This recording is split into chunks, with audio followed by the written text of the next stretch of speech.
Ang tila normal na gabing ito sa bahagi ng Barangay Pitugo, Taguig nitong Biyernes, nabulabog nang dumating ang lalaking ito. Lumapit siya sa isa pang lalaking nakatambay roon habang nagsiselfone.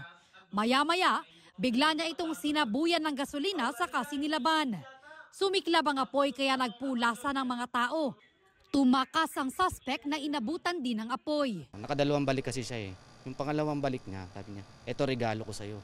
Kritikal sa ospital ang 28 anyos na lalaking sinilaban. Nagtamo siya ng third-degree burns sa iba't ibang bahagi ng katawan. Hindi ko nga makilala anak ko kung ano na itsura niya. Ang layo. Hindi okay anak ko. Hindi makatao yung ginawa niya eh. Grabe yung ano ng anak ko. Hindi ko halos patingin. Grabe talaga yung ginawa niya sa anak ko. Sobrang sakit. Dapat ako na lang eh. Ako na lang nagsuffer eh. Nadamay rin pati ang babaeng naglalaban noon sa tabi ng kalsada.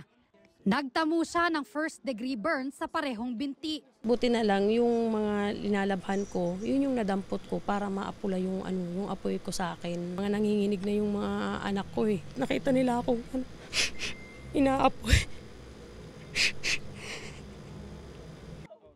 Sa tingin ng ina ng lalaking biktima, selos ang motibo sa krimen.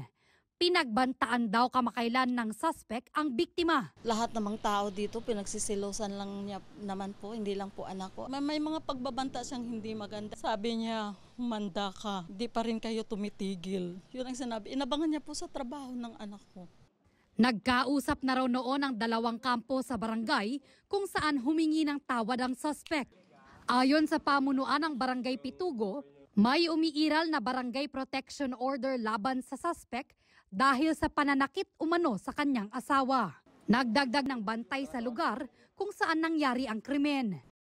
Posibleng maharap sa reklamong frustrated murder at physical injuries ang suspect na tinutugis pa ng pulisya.